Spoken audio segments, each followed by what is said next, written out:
All right, ladies and gentlemen, as you can see, we started a little bit late due to some technical difficulties. We're just getting Anthony all set up to come into the show. For those of you who are tuning in live now, whether it's on Instagram, Twitch, or here on YouTube, thank you kindly for your viewing pleasure. Basically, the comic that we're going to be talking about is Tap or Die #2, and the Kickstarter tagline is, and I love this, an NSFW wrestling comic, because it very much is. If you've never yet read Tap or Die, actually, let me share it, because I do quite enjoy it. And there we go. Oh, hello. Share screen. That's better. So this is the comic that we're going to be talking about. Anthony's just getting some stuff worked out. But as you can see, this is already a wildly successful comic, which is fantastic. Anthony Stokes has done, I want to say 6 or 7 Kickstarters now. He is absolutely fabulous at these. He understands things about how to make comics, and interviews I've had with him and times I've talked with him, he has stated that sometimes people find him to be arrogant. He brushes them the wrong way, and I understand it because he's extremely confident. He has a way of working and understanding that I think a lot of people have not yet figured out. Hopefully will, so that we see some more really cool comics out there, or maybe Anthony will go out there and start teaching people how to make comics for Kickstarter, or at least maybe how to start doing Kickstarters, because he's absolutely fabulous at it. It is one of those things where I'm continually impressed by him, the way that he knows how to market himself, to work everything, all the angles in order to get everything the way he needs to be able to do what he does is awesome. So like I said, I'm just waiting for Anthony to come on in, dealing with a little bit of technical difficulties, but I will keep you posted, and we'll have a heck of an interview. This one, as the tagline implies, is a little NSFW, so no young viewers, please. Big old warning, no young viewers.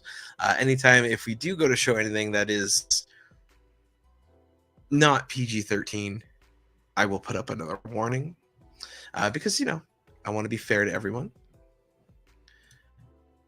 And let's see here.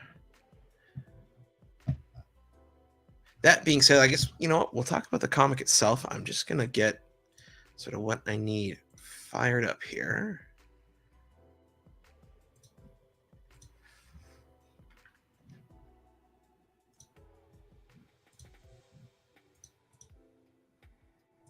Perfect. And again, thank you kindly for your patience there.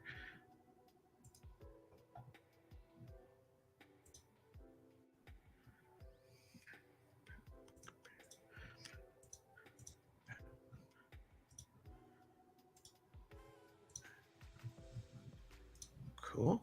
All right. We are rocking there. But yeah, so one of the things as well that Anthony does that I actually really want to talk to him about on the interview today is, one, connect with people in his own way, because he's, like I said, he's very self-assured, he's very confident. For anyone who's watched the first Hellboy movie with Ron Perlman, I love the comparison that we see about the character of Hellboy between Abe Sapien and Selma Blair's character, where Abe would say he is confident and self-assured, driven, and to quite the opposite, one might say Hellboy is cocky and obtuse and hard-headed. That's sort of some of the stuff that I guess Anthony has heard about himself and the feedback he's gotten about himself, which I find fascinating.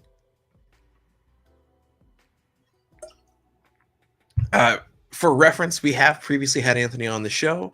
He has done a number of comics that have been very successful. Here he is. We'll bring him on in just a second. I don't want to scroll too far because I don't want to show anything we're not supposed to. There we go. So some of the stuff that I've talked with Anthony about previously is Intrusive Thoughts, which is a very self-reflective comic about mental health and what it does to you. Decay Comics, which is a really cool story about sort of voodoo and, when you get what you wish for, the things that can go wrong. And this comic I haven't read yet. So Anthony, we'll have to correct that. But that being said, let's get you on in here. Anthony, how are you? What's up, man? Thank you so much for having me again. Absolutely. Anytime. Oh, your hair is getting long, sir. Awesome. It's been long for a while. Yeah. No, thank you. So yeah, I guess just to start off, we'll jump right into it. My first question that I will always ask for anyone watching now who might have never heard your face, or rather heard your name or seen your face, who is Anthony Stokes? Man, it's real simple, man. I just like writing, making comics, telling stories, man.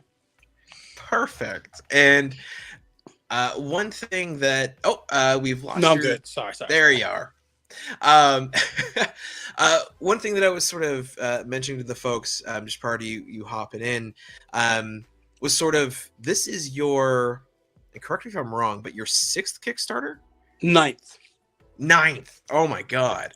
And all right, I mean, there's 7 days left in the campaign for people to be able to go and get in on this. But just to bring it up, you have more than doubled your goal. This is Canadian, so don't jump out of your seat there. Yeah. But you're 10% more than double what you're after. So out of 4,000 Canadian, you've got 8,800. Doing great. I guess, Anthony, because we've had you on so much, because people who've watched my show, they might be familiar with it.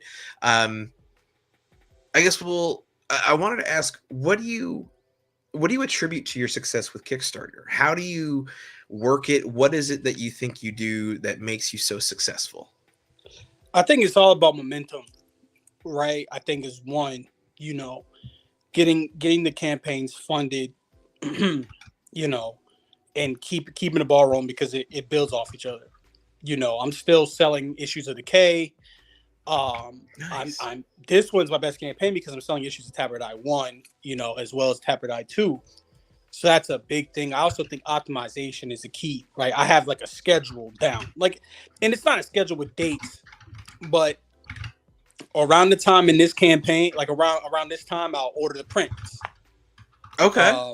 I'll order the prints. I'll do an estimate of the print copies, have a little bit extra, but like if it's in the middle, I'm doing shorter and shaper campaigns. So like this one's probably one of my shorter ones, I feel like.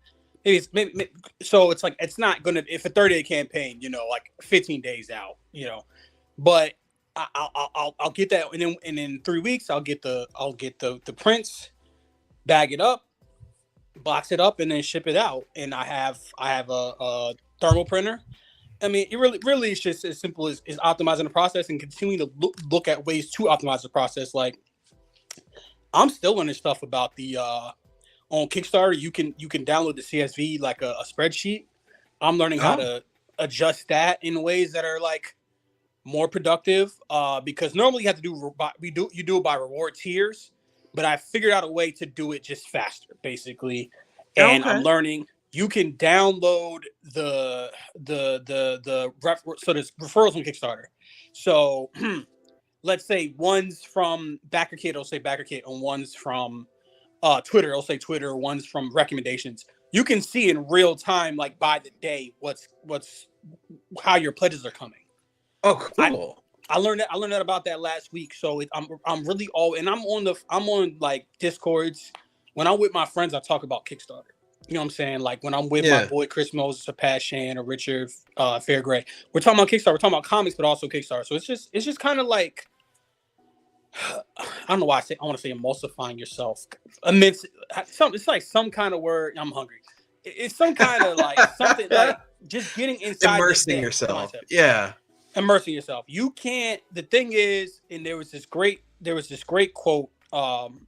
about Mike Tyson, fighting Mike Tyson. You don't beat Mike Tyson the day of the fight. You beat Mike Tyson 3 months out. It's a conscious effort every day. You can't, it's not serious. It's not as dire as fighting Mike Tyson, right? But that's the thing is I'm planning. That's also how I'm able to do so many books is that I'm planning for I'm going to take a look at my calendar. I wrote the script for my August release last week. Okay. So that's also a part of it is just almost like an assembly line, effectively. Long answer. All right. So, I mean, obviously, like you come on my show. I'm assuming there are many other shows on Twitter. I know, and I'm imagining on Instagram, but on Twitter, I constantly see in my timeline you'll post like the cover or a panel, and you'll put, would you read this comic? Would you back this comic? So you're constantly putting yourself out there, constantly sort of spreading not the word, but I guess the look of this book so that people could see it. What do you think you spend more time doing, promoting the work or making it? It's hard to say, man, because it's hard to say, because I'm not working on one book, right? If I'm working on one book at a time, right, then I can kind of like quantify, but like it's hard to say because also when I'm promoting my book, I try to make promotion like this is obviously promotion, right? But I'm tweeting. I'm trying to always be promoting and always creating. I guess I'm always trying to do some part of the process. Like I was talking to somebody who's like, I don't have time to write. I'm like, writing is thinking. That's what writing. It's organized thinking. So I'm always thinking about stuff. Yeah, it's hard to say. It's really hard to say where that stops and starts. I know some creators will consider marketing a separate part of the process than the making and the promotion, all this stuff. I don't. I kind of consider it as one. Like, again, I'm trying to optimize. You don't optimize something by thinking about it later. Like, you think about the entirety of the product. If I go to Hyundai, they're not building a car in a vacuum and then having the salespeople come in and be like, oh, what the salespeople have market research that are putting in features to make it more.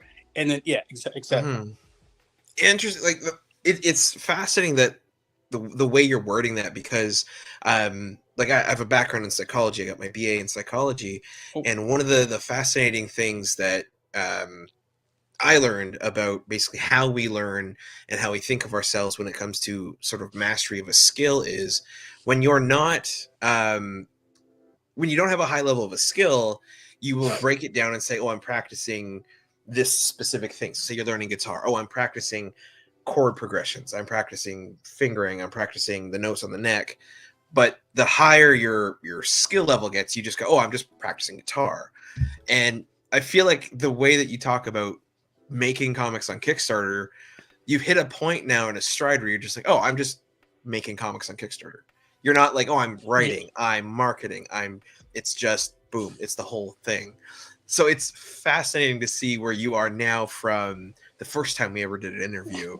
Because you are quite the indie powerhouse. Oh wow.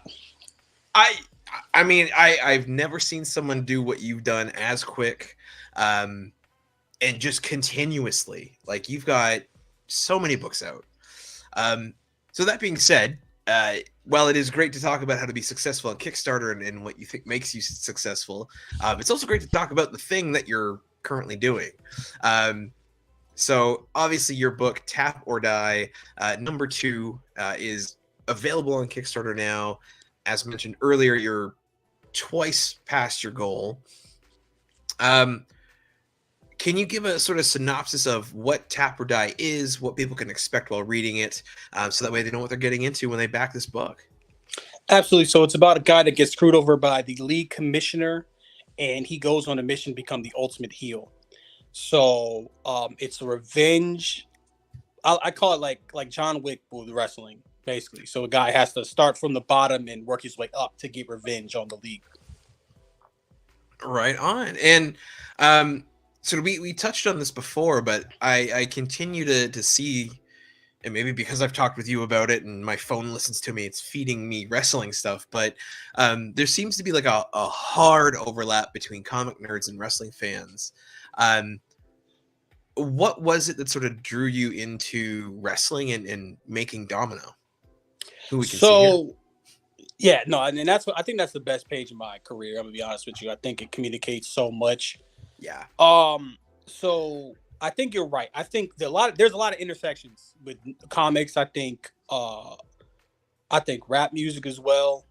I think video games as well.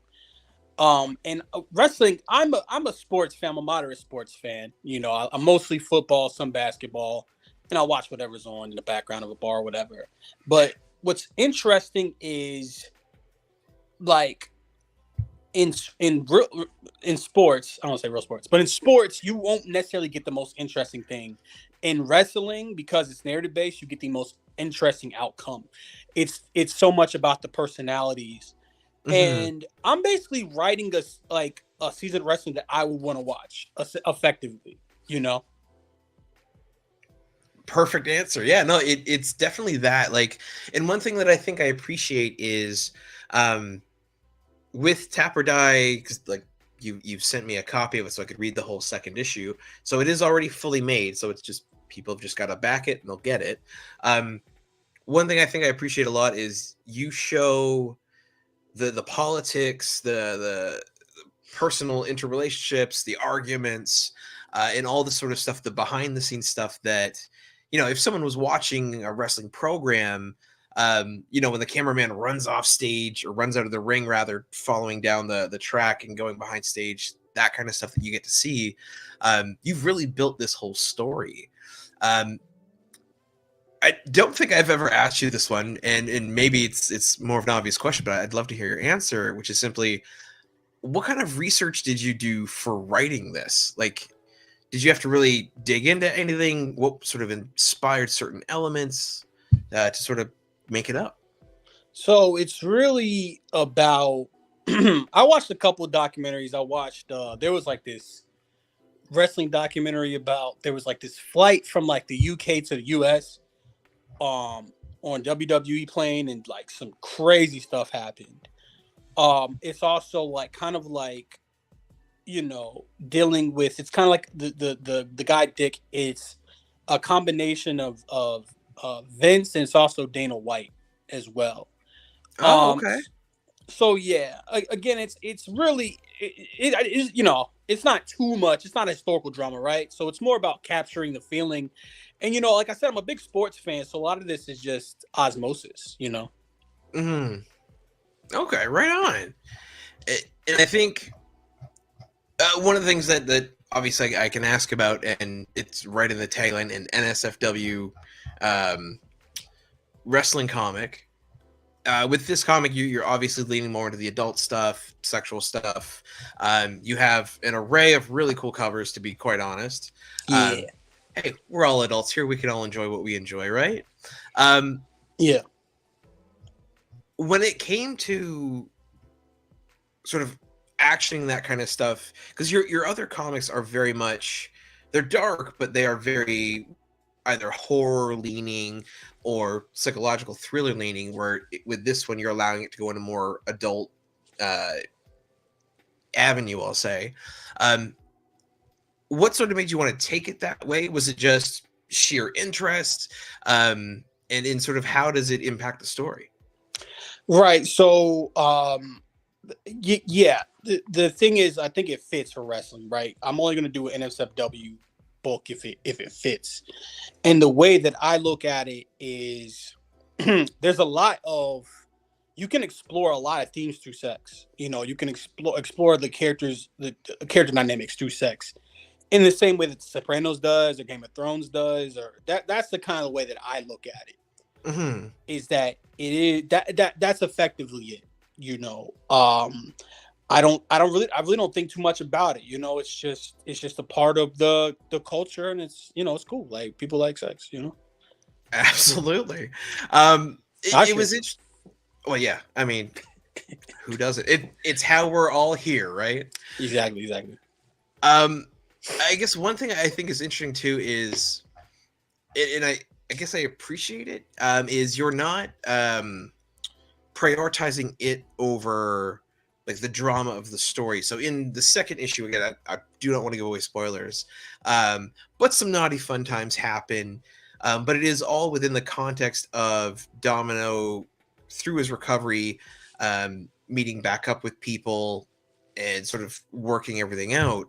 And I just found sort of the dynamics and the relationships that you're starting to build in this comic interesting. Um, I guess my question I want to ask is how much, knowing you, it's so many, or it's 10,000 other comics, but how many issues of Taprodat are there going to be, and how long are you sort of going to play with those relationships while it goes? I think Domino and Iris's relationship is a major driving, like it's a major focus of the series. I think I'm either thinking right now. I'm thinking either 12 or 15. I want to do Divisible sub 3.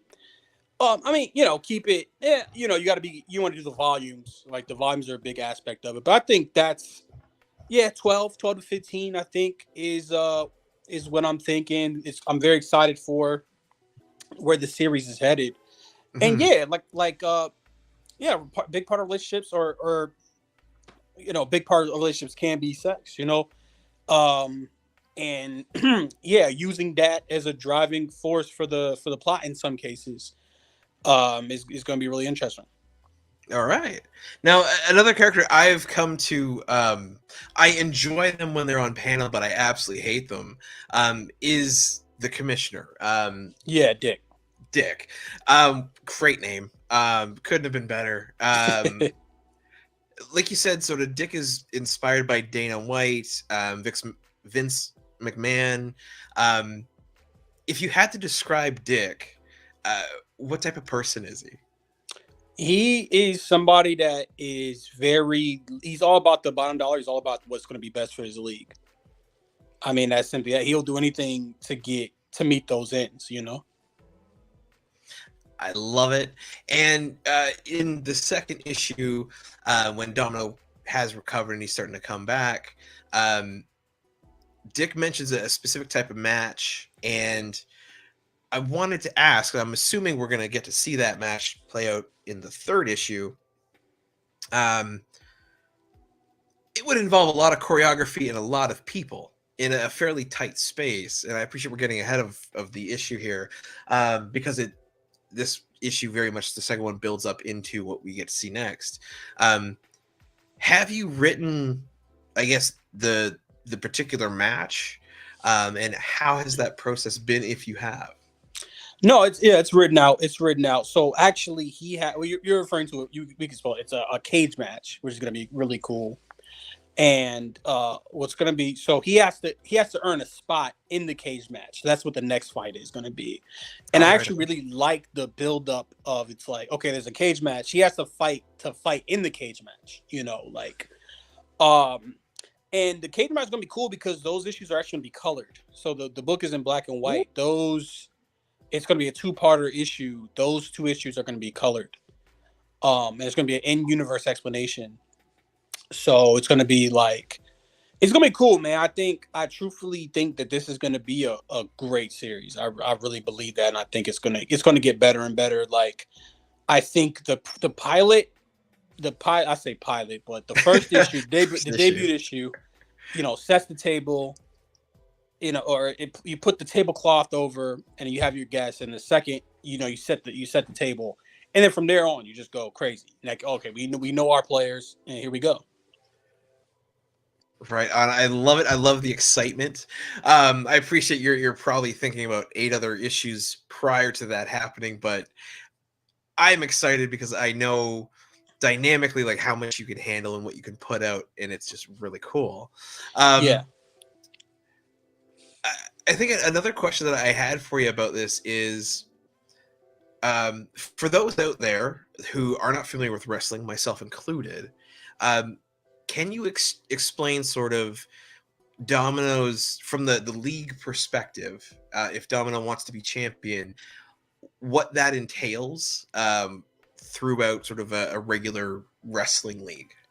Right. So this is going to be specific because we want to be as simple as possible. It's almost like Mortal Kombat, right? Like it's almost like you just beat the person, you go up to the next. Just keep it as simple as possible. It will get complicated via plot reasons. Like Dick is an ass. He's gonna maneuver, but more or less, he just got to beat the guy in front of him, and he'll keep ascending. Right on. I love it. And I guess what has been so far your favorite part about getting to write this and see this book come to life? Huh. It is a really easy to kickstart. Like this has been the easiest Kickstarter. This is the easiest money I made in my life. I'm gonna be honest with you. Perfect. And it's like you just get operational. People don't understand. I mean, it sounds callous, I guess, but I've ran 9 of these things, and then I helped my friend Chris Moses co-created a book. So that's I'll say like a half, so like 9.5. And it's like there's nothing better than when a campaign is like smooth sailing, but when the campaign is bad, like you just gotta think of like a cloud just hanging over you, like I want to avoid that as much as possible. Yeah, I mean, you definitely seem to be doing a darn good job of it. Like you said, 9.5 down. Here's a question for you that it's sort of coming up a lot among my people I talk with and on my interviews. Would you ever consider getting a publisher? Like, I don't know, Antarctic Press, Scout Comics, AWA, whoever. Because I mean, you write so much different stuff. You could probably put books under everybody. But is that something you have any inclination to do, or are you going to keep going Kickstarter? No, I mean I would for sure. And I think now publishers understand that Kickstarter is a big part of the model. But no, I would love to have a publisher. I think Tap or Die it actually has a publishing deal with Odyssey Comics. I mean, not a deal, but I guess it's like a handshake kind of wink, wink, nudge, nudge deal. But yeah, 100%. Because the more I want to release as many comics as possible, as many good comics as possible. You have to say that because people are like, well, don't put quality over, quality over quality. Bro, I can do both. Like the books coming out this year are gonna be so like amazing. Like this, I'm working with some great artists. And I'm dropping 4 new IPs this year. So it's gonna be incredible. Are you up to what, one every other month? 5 new IPs. Oh my gosh. Yeah, I'm doing a lot of work for hire stuff. Oh, cool. Okay. Not a lot, but I got a couple work for hire jobs. There's a book called American Yakuza I'm very excited about, which I think is going to be a super fun book. Can't wait to see that one. I can't wait to have that one. And then I think what I like to do is like I think 21 days on, 21 days off for a campaign. Okay. So that would equate to like what would that equate to? Like every other month? Ish, yeah. Yeah, exactly. 2 books every 3 months, basically. Yeah.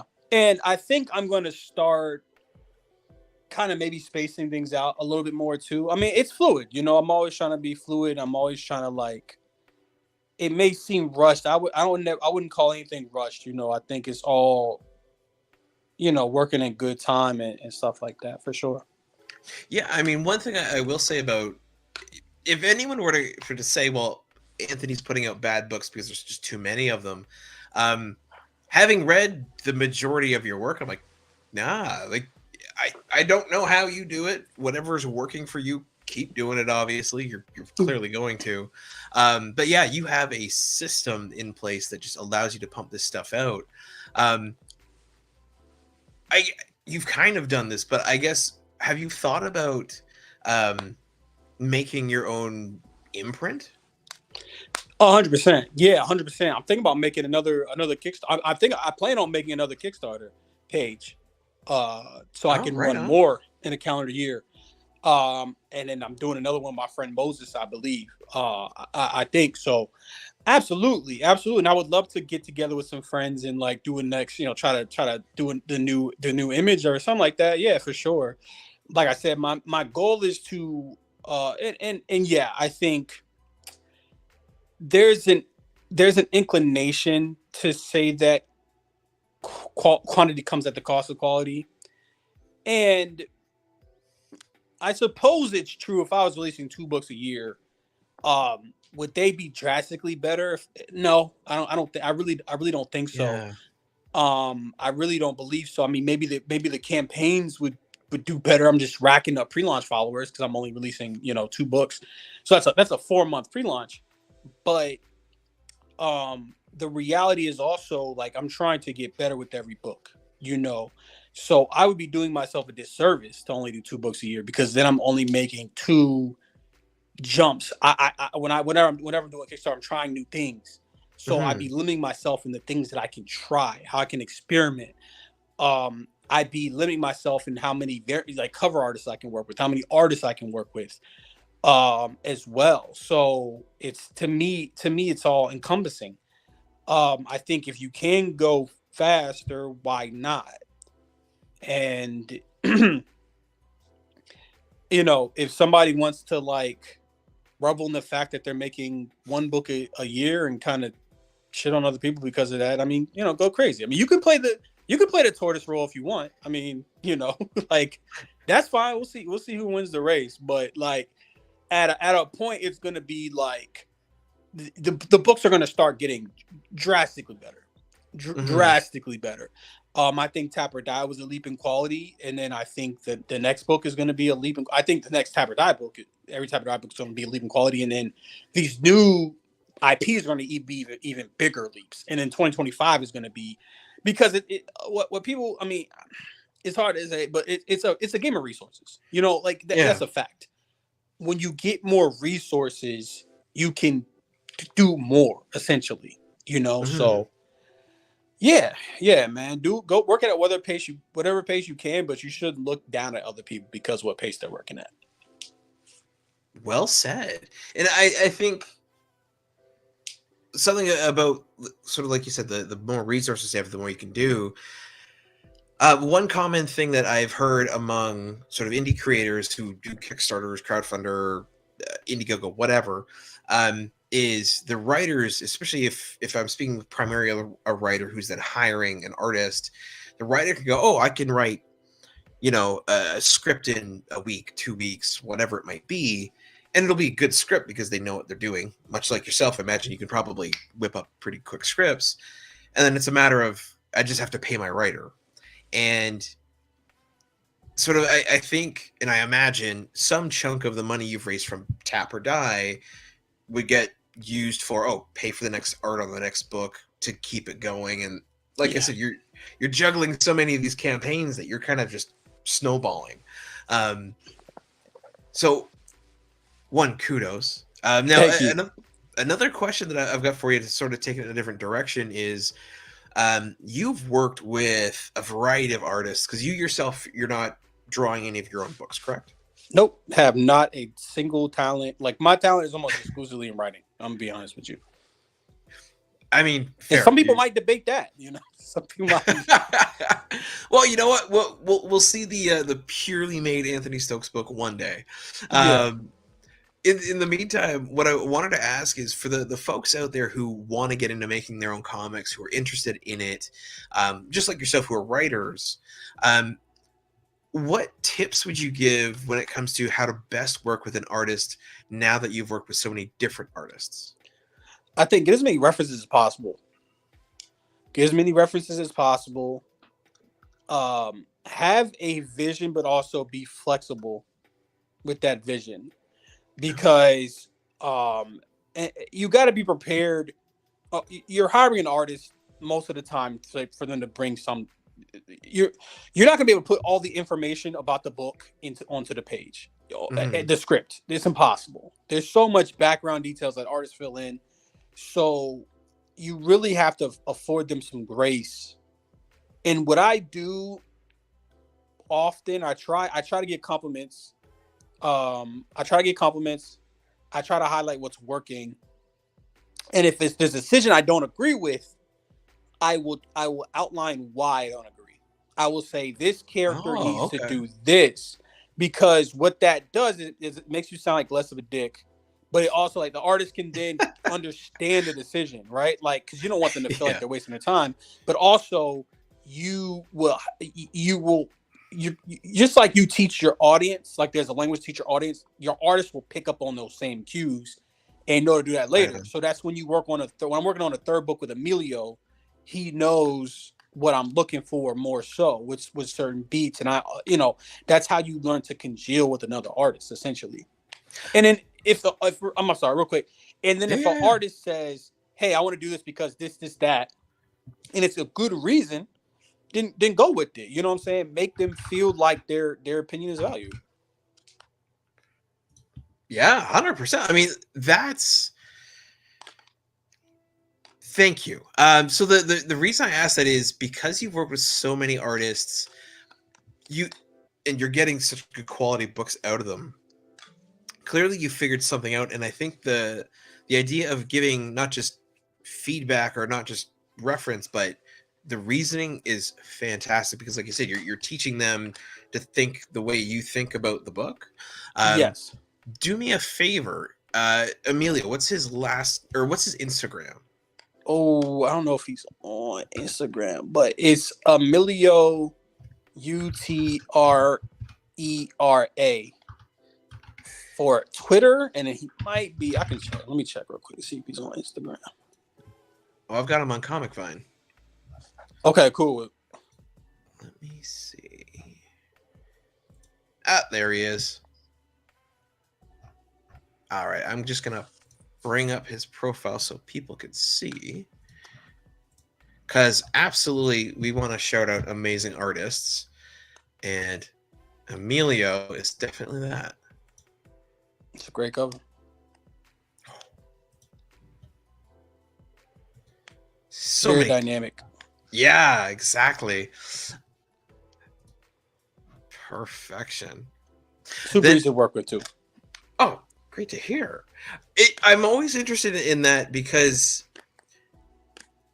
with the passion that goes into creating a book and the uh, amount of work that would go into actually drawing a full book, I can imagine that it'd be very easy to butt heads with someone, especially if there's some sort of language barrier. So when I can hear that people are having ease with, you know, communication and just getting along, that's fantastic. It's all about mutual respect, and like I said, I think it's about being fair. It's about giving. As well. Something that I like that I'm glad I can say is I've never paid an artist late. You know, never paid an artist late, or I've communicated ahead of time. Like, look, need a couple days. Just make it easier, and make sure you're communicating that stuff. But it's never like an artist is having to DM me multiple times, or it's like, Mhm. hey, this is what's going on, or hey, here's the money. I try to pay early. In fact, because again, it's about making you're going to be talking to this person every day, every other third day, once a week, for the duration of making a comic book. And what's been interesting this year is I'm actually working with a colorist for the first time, because most of my comics, the artist is the inker is the colorist. Mhm. So it's a thing of like communicating with the artist and being like, what do you think about these colors? They give notes, and I go to the colorist. I'm like, here's what the notes are, boom. And so it's like now it's like I'm in the middle of a team, and I have an editor. I've had editors before, but this is the first time where I'm like really like an art editor. So I'm like, really, okay, now Oh, he's cool. communicating stuff to me, and I have to communicate stuff to other people as well. And my whole goal, or my approach to this whole thing, is like, I'm not rushing anybody. Nobody's in a rush. We're gonna make this nice, and make this nice and as chill as possible. Good vibes. Everybody's gonna get compliments. Everybody's gonna get their praise, and then we're all gonna hold each other accountable. Like, I'm getting notes too. You know what I'm saying? Like, so Mhm. that was my thing for this. And having good vibes is like one of my major things that I look for, because you don't want to have to there's a thing, and I'll be honest. There's a point where you'll get art from an artist, and it may not even be the artist's fault, because, like you said, if English is a second language or it's a translator, so sometimes they just don't. Yep. It can be cultural. It could be a part of the book that's like cultural to United States. It could be it could be any number of things. But you're like, when you're dreading getting pages, it's you don't want that. You don't want like to check your email and you get new pages like, oh shit, like So Oh yeah. vibes are super important, but you have to give the good vibes too. You gotta set the mood. I dig it. And I guess something I've wanted to ask, because you've had so many campaigns, because you've had, I mean, in this campaign currently, you've got like 166 backers, which is awesome. And I know, sort of, you referenced earlier all the data that Kickstarter gives you. Do you find you have a lot of repeat customers? Are you sort of 50-50 fans to new people? And even sort of within that, I guess another question I'd love asking is, what's the weirdest place someone's got your comic from? Like their origin, that is. That's all I got. So I have a good answer for number. I'll answer that question real quick. So I lived in my neighborhood for 3 years. Yeah, 2021. Yeah, 3 years. Last year, I see my neighbor like, hey, what's up? Hey, can I get a copy of Decay? I'm like, what the fuck? And they had gotten one of my boxes and I guess saw what it was and didn't want to pay for shipping. So they just got the issues directly from me. And I was like, what the fuck? It just threw me off. And they looked me up and stuff. I was like, all right, cool. That's what's up. As far as, and yes, okay. So, and my friend Chris Moses, again, brilliant guy, he kind of coined this, or at least from what I remember, there's expanders and then there's consolidators. So a consolidator is, for instance, if I'm doing a Decay 5, I'm not expecting a lot of new people for that. I'm more or less, this is for my audience. Tap or Die, anytime you do a number 1, you're expecting to expand. So Tap or Die number 1 was a massive expander. I think it was like 150 new people that came. And then now those people are falling in. I think it's 90 returning backers. Oh, and wow. I can account for like 80 to 100 returning backers on a project, give or take. But you always want to see the new, because that means you're building, right? Exactly, yeah. And now Kickstarter will show you those. It will show you the distribution now, which is nice. And ideally, I think in perfect circumstance, you would want as many new backers as possible. Oh yeah, obviously. I mean, new backers, new fans, new people to spread the word. Gotta love it. Then talking about new backers and new people, so the folks out there are aware. Can you give me a breakdown of sort of the least expensive option someone has to get the book? What's the best way for them to get both? And then what's like one of your higher end crazy tiers? Absolutely. So the cheapest you can get is the PDF, which is $5. You could also get the catch up if you're, you didn't get the first one. We have a metal print. If you scroll down, is my first metal. Scroll down, like way down. I think it's at like, scroll down. That. Scroll down. There we go. So that's the one. Metal. Yeah, that's my first metal. That's my first metal cover. So I'm excited to see that. And that'd be the one, man. It's limited quantity too. So okay, hold on. Is it like a metal foil? So essentially, they take the cover and make like a metal, almost like a metal print, and then I guess they glue it to the comic. So it's like a normal cover, but comic, but the cover is metal. Wow. Okay. Cool. Yeah, I think it's cool for sure. Yeah, I mean, what made you want to go for a metal cover? I've heard of it before. I don't think I've ever actually seen one. But yeah, like what made you want to spring for that? That's cool. So again, I want to try new things. You know, I'm like, well, how was it? How was it? How was it doing? And this metal is like, I think I sold 3. Somebody dropped. I'll see how it ends up. But you know, I at least have some data now. You know, and that's what it's all about. It's about collecting data and noticing trends. I love it. I think, and before you popped on, I was explaining to people like the way that you think about. It's not even comic; it's business. I find fascinating, and I think it's a part of what makes you do very well. Is because you are willing to try new things. You figure out what works, you go with it. You drop what doesn't work, and you sort of adapt and keep moving. Yeah, I find it fascinating. Um, I I guess you know what, Anthony. Like you're all business. You talk so quick. You sort of run through the questions I had in mind. We've covered how much it would cost for people to get in on the book, which is great. I guess what I'll sort of finish with the rando question, the rough question. Of all the comics you've made so far, what which single issue maybe taught you the most, and which issue have you enjoyed making the most? Man, that's a great question. I mean, I think the easy thing to say is the K1, right? That's my first comic book. Yeah, the original. Oh man, damn, that's hard to say. Good. I would have to, because really, and you know what it is too, is that once you learn something, you kind of fold it into your general knowledge. So it's hard to like, it's hard to think because you've already worked what you've learned into the next thing. Mm-hmm. Boy, oh boy, oh boy, oh boy. Did you have any like aha moments regarding writing comics? Maybe something about scripting, something about how to tell the story that sort of comes to mind? But like I said, but if I had learned it now, it's just comic practice. There's like this great TikTok trend where it's like, show me something that was a hack that is now like a common practice, and everything is a common practice.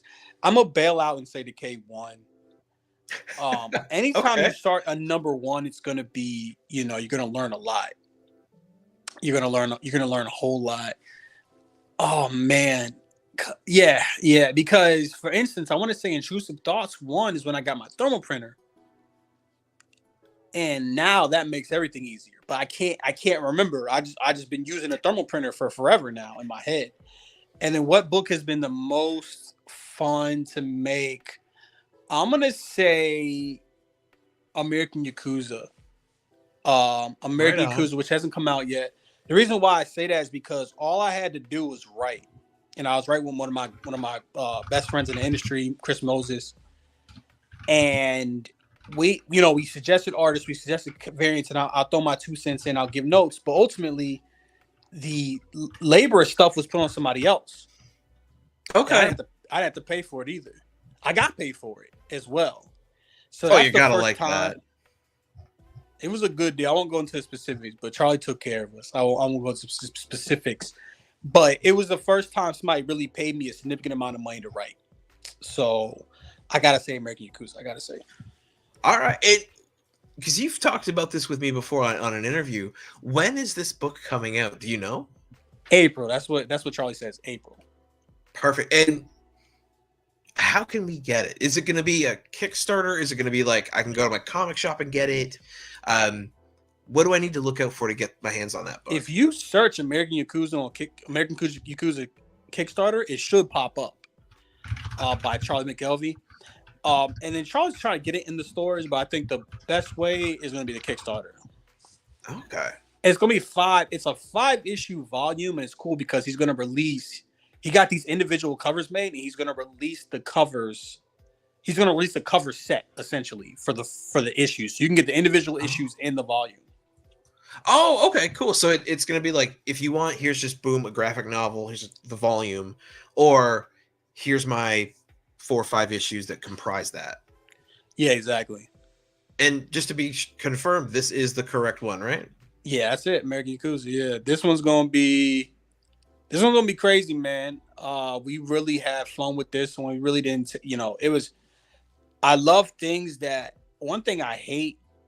I shouldn't say I hate, but when people expect something to have one tone, like how many great things have you consumed that only have one consistent tone? Normally, it's genre benders, right? Normally, a lot of stuff, and that's what this is. It's a genre bender, and it's so many different things at one time, and I'm excited. Right on. We've had a comment come in from Arham Productions, someone who's previously been on the show, and that is a friend. He's asking, are all 5 issues all done? I believe he's asking regarding American Yakuza. No, no, not at all. Not at all. And we got the colorist from John Rauch from Invincible. And we got, it's a big team. It's a big undertaking, it's a big team. So no, it's not done yet. But I mean, once it's done, it's going to be great. It's going to be phenomenal. Beautiful. And like you said, that'll be out in April. And then your book that we're sort of focusing on tonight, of course, Tap or Die, #2. Yeah. And again, folks out there can get a digital copy of #2 for $5. They can get the catch-ups to 1 and 2 for 10, American, of course. And then you have a variety of different covers, a metal cover, which is so cool, that they can get their hands on for various different amounts. So absolutely, folks, go on to Kickstarter. Across the screen now, you'll see the title of it. Punch that in. Back it, I wouldn't call it back it. I would just say pre-order it because it's made. I've read it, and enjoy it. Hell yeah. That being said, Anthony, we're near the end of the interview. So I will end it out with my same 2 questions I like to ask. So currently, what is it, whether it's a comic, a book, audio book, what is it that you're reading just for enjoyment, if you're able to? I'm rewatching Attack on Titan right now, which is phenomenal, based on a comic book. And then Absolutely. I'm trying to read Lock and Key. I've been real busy. I've been really busy, but I'm trying to read Lock and Key. Lock and Key. Okay. Yeah. So that'd be the one. Yeah. Right on. And then my last simple, easy question, Anthony, who do you think I should have on the show next? Oh, that's a good one, man. You should have Charlie McKelvey on for American Yakuza. Done. I will reach out. Yeah, absolutely. 100%. I'll be happy to reach out. Well, Anthony, absolutely. Thank you for taking the time to come on the show tonight and talk Tap or Die. Thank you so much for having me, bro. Absolutely. And for the folks out there in YouTube land, whether you're watching now or later, comment down below what you thought of Anthony, what you thought of Tap or Die, Intrusive Thoughts, Decay Comics, all the other stuff he's written. Comment down below what you think of his work. And don't forget to follow. And we'll see you next time. Golden age to present, digest to oversize. Never miss new comic day. Yeah, no surprise. So where's my no prize? Check the letter columns. Can't find issue 2. Collector prize.